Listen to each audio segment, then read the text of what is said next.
U.S. relations with Russia seem to be getting frostier by the day, and in an unprecedented move, the Russian military says it now plans to send strategic bombers on regular patrol in America's backyard. David Martin is looking into this. Russian bomber patrols over the Caribbean and Gulf of Mexico would be very significant, U.S. military officers say, something the Russians have never done before. During the Cold War, Soviet aircraft flew reconnaissance missions there, but never bombers capable of carrying nuclear weapons. Once in 2008 and again in 2013, Blackjack bombers flew to Nicaragua and Venezuela, but those were window dressing for visits by high-level Russian delegations. When the Russian defense minister announced the bomber patrols earlier this week, he linked them specifically to tensions over Ukraine, in effect saying, if you meddle in our backyard, we'll meddle in yours. U.S. military officers say the patrols would not pose a military threat, since the bombers and their refueling tankers could be tracked as they came down through Greenland and Iceland and across the Atlantic, leaving plenty of time to scramble jet fighters. A real attack by Russian bombers would most likely come over the North Pole, the shortest distance between the two countries. After the Soviet Union collapsed, Russia stopped flying long-range bomber patrols and did not resume until 2007. Currently, they fly about 10 patrols a year off the U.S. coast, once coming within 50 miles of California. U.S. jets routinely intercept them. There's no law against it, so long as the bombers don't enter U.S. airspace. With President Obama and Russia's Putin attending the same summit in Australia this weekend, these new patrols are an in-your-face way of saying we're a global power and we're not going to let you push us around. We're going to breaking news now. These pictures are just in of President Barack Obama's car arriving in Brisbane ahead of the G20 Leaders Summit. Nicknamed the Beast, it's designed to withstand a rocket attack.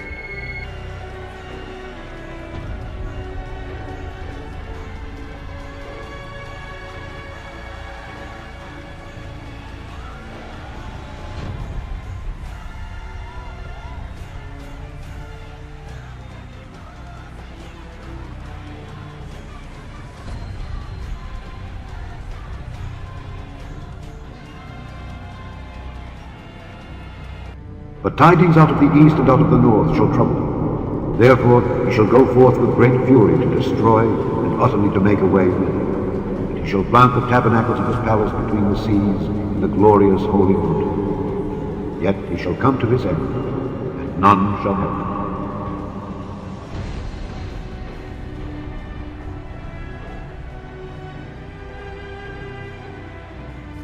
him. From Scripture we learn of the miracle of restoration.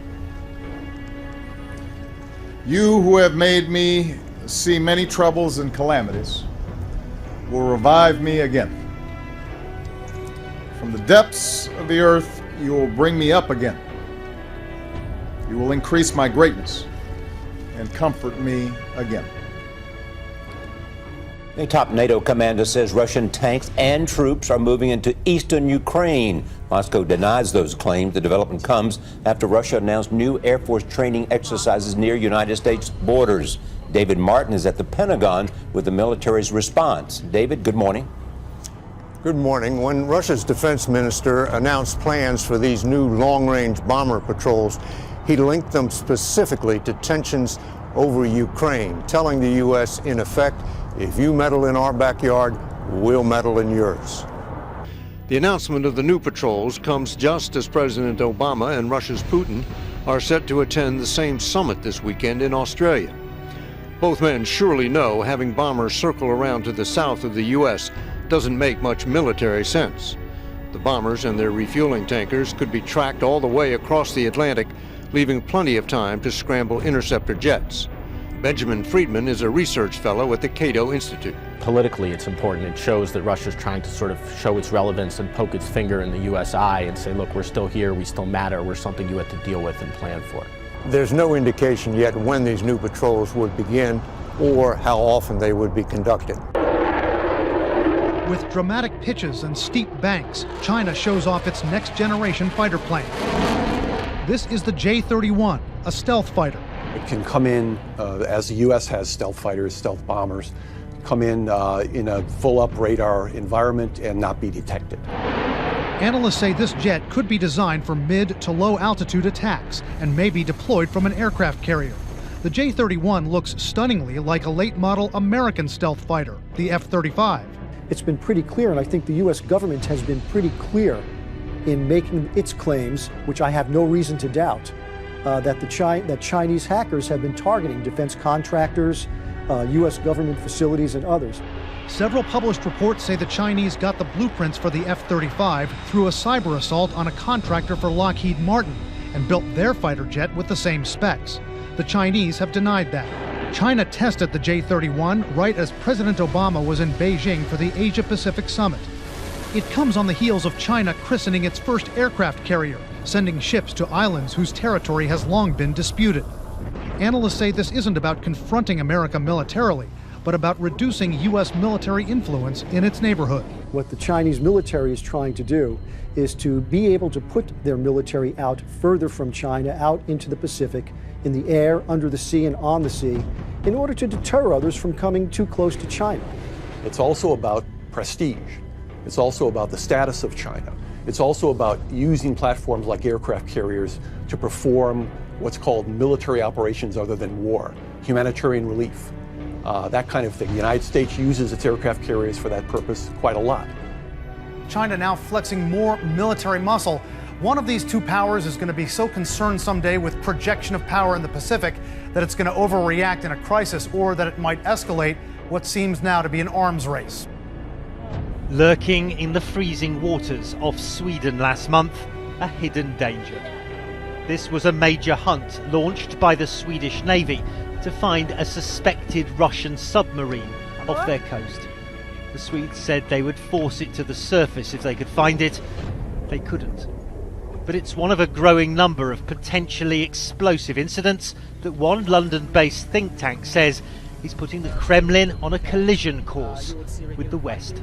Our report singles out 11 serious incidents. Here we are talking about the aircrafts flying really close to each other. We are talking about harassment of warships. We are talking about simulated attacks conducted by the Russian fighters against targets in Sweden, Denmark, and the United States. The report, called Dangerous Brinkmanship, says a mix of more aggressive Russian posturing and readiness of Western forces to show resolve is increasing the risk of escalation.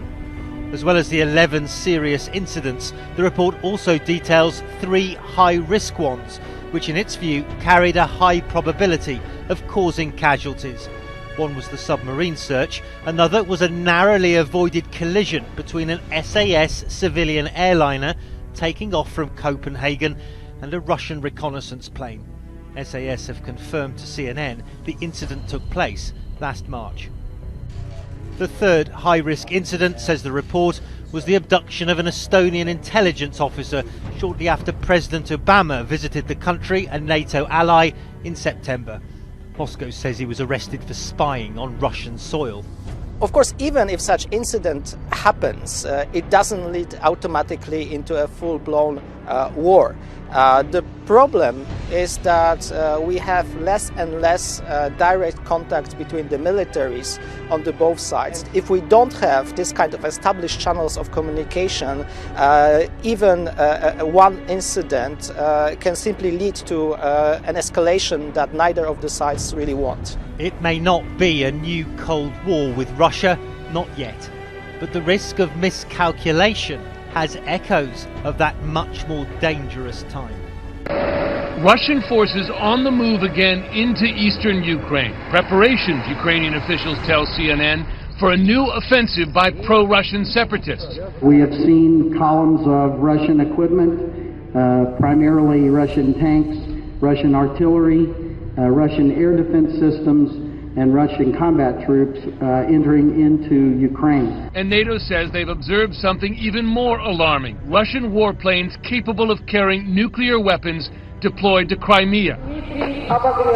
Annexed by Russia illegally earlier this year, if confirmed, the step could violate multiple international treaties. we see forces that are capable of being nuclear that are being moved to Crimea. Whether they are or not, we do not know, but they do have the kind of equipment there that could support that mission. Russia's foreign ministry immediately denied the claims, calling them, quote, unfounded.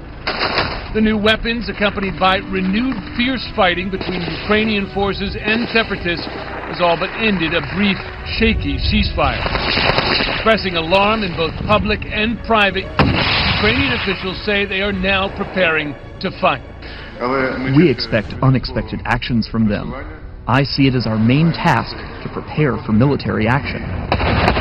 Today, at a UN Security Council session on the situation in Ukraine, Ambassador Samantha Power condemned Russia's actions. Russia has negotiated a peace plan and then systematically undermined it at every step. It talks of peace, but it keeps fueling war. As security is ramped up for the G20, defence chiefs are closely monitoring a convoy of Russian warships just outside Australian waters. The government says it has known about their movements for some time and admits it's unusual. A daisy chain of world leaders, arm in Myanmar, a symbol of unity. But Tony Abbott at one end and Russian Prime Minister Dmitry Medvedev at the other, a symbol of division, as a group of Russian warships steams closer to Australia. Certainly it is unusual for Russian naval elements to be in Australian waters. Unusual, not entirely unprecedented, but unusual. Defence sources say the 4 Russian ships led by the guided missile destroyer Varyag are moving south-southeast, skirting Australian territorial waters. The frigates HMAS Stuart and HMAS Parramatta are flanking them, and P3 Orions are flying regular sorties from Townsville, tracking their movements. That's what we do. When warships are approaching Australia, we keep them well monitored. A Russian embassy spokesman said they would not enter Australian waters. We stick to the rules, nobody wants conflict. He described it as a routine exercise, but an admission. Your reaction is not that surprising because we do rarely go this way. Russia is entitled, as any other country is entitled, to traverse international waters. Is it a show of force? Well, it's a significant country with a significant navy. I don't think we should play the Putin game of engaging in his stunts. This naval display is obviously timed for the weekend's G20. Tony Abbott says it would have been months in the planning, but the Kremlin's confirmed the flotilla left Vladivostok on October 23, 10 days after Tony Abbott threatened to shirt front Vladimir Putin. Let's not forget that Russia has been much more militarily assertive in recent times. Like sending nuclear submarines to Scandinavia, warships off Crimea, troops crossing into Ukraine, long-range bombers flying over Central America, and now its Pacific Fleet skirting Australian waters. I think the rest of the world is watching closely what Russia does because there is an element of unpredictability about it. And this week, the world's watching the G20 in Brisbane. This is a rare view inside the fighting in eastern Ukraine. A gun battle at the airport in Donetsk. Then a rebel tank fires and destroys a Ukrainian military position. These are Ukrainian forces battling separatists armed and supported by Russia. And now more Russian heavy weapons are on the way. New images of Russian military vehicles and artillery rolling into Ukraine. Ukraine's president says his country has lost control of its eastern border. The Ukrainian-Russian border, under independent monitoring, is repeatedly crossed by the Russian regular forces. Now, those same Russian forces say NATO's supreme allied commander are firing at drones from the International Observer Mission. Reiterating Moscow's frequent denials, today the Russian Foreign Ministry spokesman said no Russian forces of any kind are in Ukraine. There are no military forces or any military movement across the border. And moreover, there is no presence of our troops in the territory of Ukraine. On the map, you can see how Russia has, in effect, now occupied territory inside eastern Ukraine. It's this area here that is under the control of pro-Russian separatists. I'm going to show you here, these are positions of Russian weapon systems as identified by Ukrainian authorities. You can see missile launchers here, tank divisions, and then these troop divisions along the border are what U.S. officials say are 8,000 to 9,000 Russian troops positioned along the border. And that border here, the red area here, is in effect controlled by Russian authorities. And just to place it, this here is where U.S. officials say that Russian-supplied missiles shot down the Malaysian airliner MH17. We begin with growing Russian military activities across the globe. Russia now says it plans to launch long-range bombers on regular patrols from the Arctic onto the Caribbean and Gulf of Mexico. Moscow is also sending a convoy of warships towards Australia. The European leadership has detailed more than 40 major breaches by Russia in the past 8 months. Now, Russian President Vladimir Putin may have some explaining to do as he goes into the G20 summit in Australia. Needless to say, his interaction with other world leaders will be closely watched, as it was at this week's APEC gathering in Beijing. CCTV's Tom Barton reports. President Barack Obama and Vladimir Putin's public interactions display little warmth these days. Their awkward contact at APEC will be quickly followed up thanks to the G20. The build-up to the meeting has been stormy, with rumours and suggestions that Russia either shouldn't be allowed to go or might not turn up. I say with sadness that there's no purpose in being there. Australian Prime Minister Tony Abbott, whose country is hosting the G20 meeting, has pulled back from his talk of shirt-fronting or knocking Putin to the ground, but has said he will have a robust conversation about what he calls the murder of 38 Australian citizens on board flight MH17, which Western governments accuse pro-Russia militants of shooting down in July. From Prime Minister Abbott to President Obama and others, diplomats and journalists will be watching intently for more signs of the chill that has come between Russia and the West. In March, Russia was thrown out of the G8 group of nations for annexing Crimea. But in Moscow, the position of Western powers is seen as counterproductive. I think that if the G8 or the G20 wants to work fully and have influence and have a wide ability to cover problems and solve problems, they need to have dealings with Russia. If these groups turn towards pressure, we're not interested in taking part. President Obama insists Russia has been supporting militants in eastern Ukraine and says it must stop.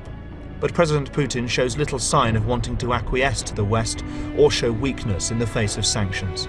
Tom Barton, CCTV, Moscow. Wolf, this is about Russia's risky, calculated pattern of aggression toward the U.S. and its Western allies. There have been multiple incursions close to U.S. airspace this year.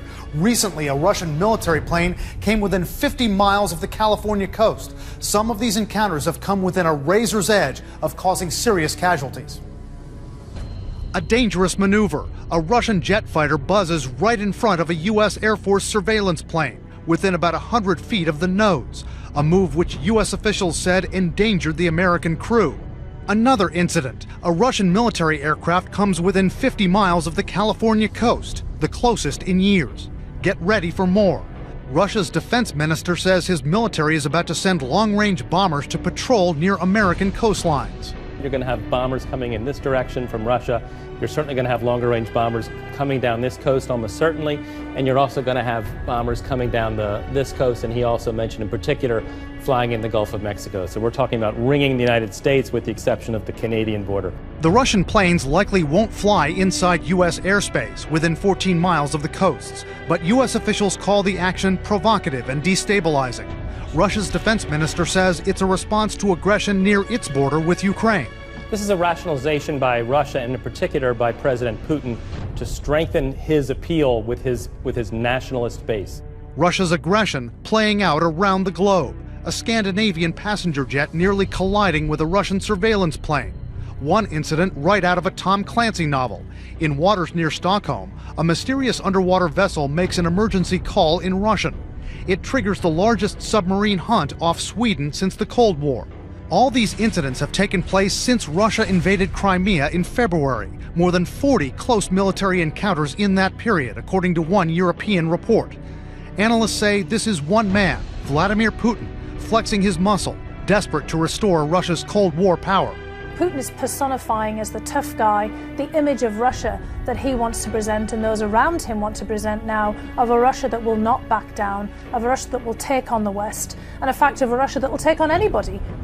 take a look at these black dots that we're showing here. This report says 40 encounters between the Russians and other nations over the past 8 months have rattled nerves and raised tensions to a Cold War level. You mentioned that close call that Jim mentioned as well between a passenger jet and a Russian jet along in here. But there are many others from the Russians. This report says they staged a simulated bombing attack on a Danish island. A Russian jet made threatening maneuvers toward a U.S. reconnaissance plane, including showing that it was fully armed with missiles. Russian planes have buzzed ships, and they even, out in this area, practiced a cruise missile strike within range of New York, Washington, and Chicago. Jake? And Tom, how close have any of these incidents been to the United States or American troops? Well, if you look up here on the northern part, you're near Alaska and Canada. In September, 6 Russian jets were spotted up in this area. Russia is suggesting it will have full radar surveillance of this area by year's end. That is not really that uncommon up there, but in June, 4 Russian planes were coming down along the coast here within 200 miles.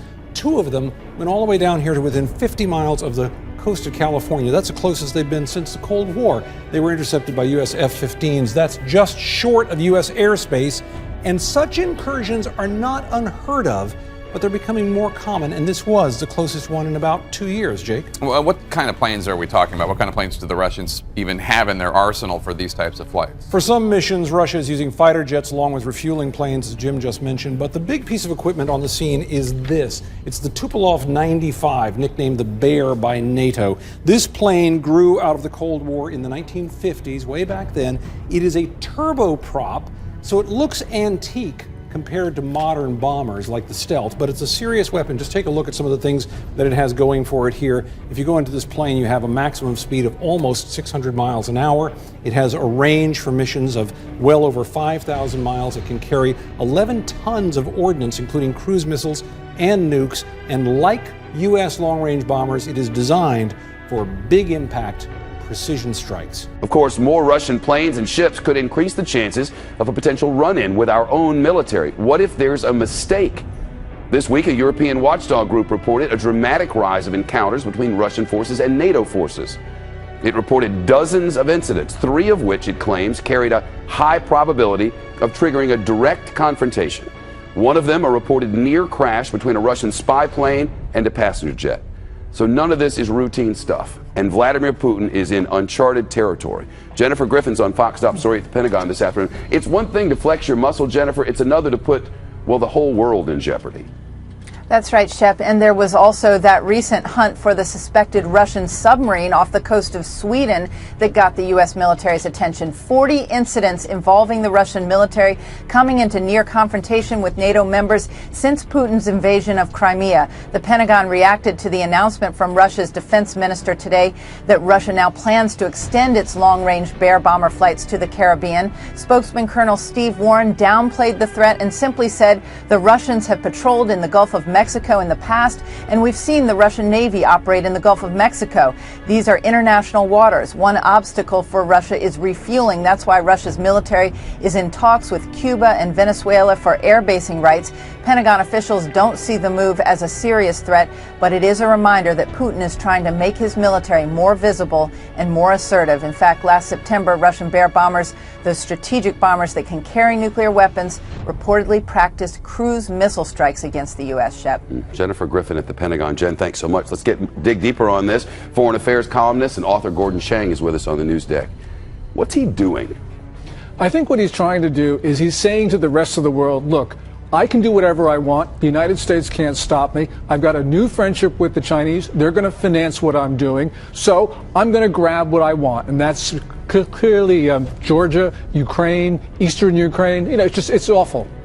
But why does he's doing it because of his own economic situation? Well, I think so, because last year the Russian economy grew 1.3%, which was below every estimate. This year it's going to 0.5% growth, and that was before the recent plunge in oil prices, which is bringing oil prices to a 3-year low. And Russia depends on selling hydrocarbons to Western Europe and now to the Chinese. So what advantage does it give him to take over other countries and fly his bombers in the Gulf of Mexico? Well, Putin has always said that he was going to reassemble parts of the Soviet Union that he felt were taken from Russia unfairly at the end of the Cold War. So clearly right now he is going to do that while the United States is certainly distracted in a number of other areas, and the Chinese are going to finance him because they have just signed up a major oil and gas deal. And this is going to be important for Putin because now he's going to have the money to fly those bombers in the Gulf of Mexico. This probably sounds very deja vu-ish to some of our viewers because under Reagan, it was so similar.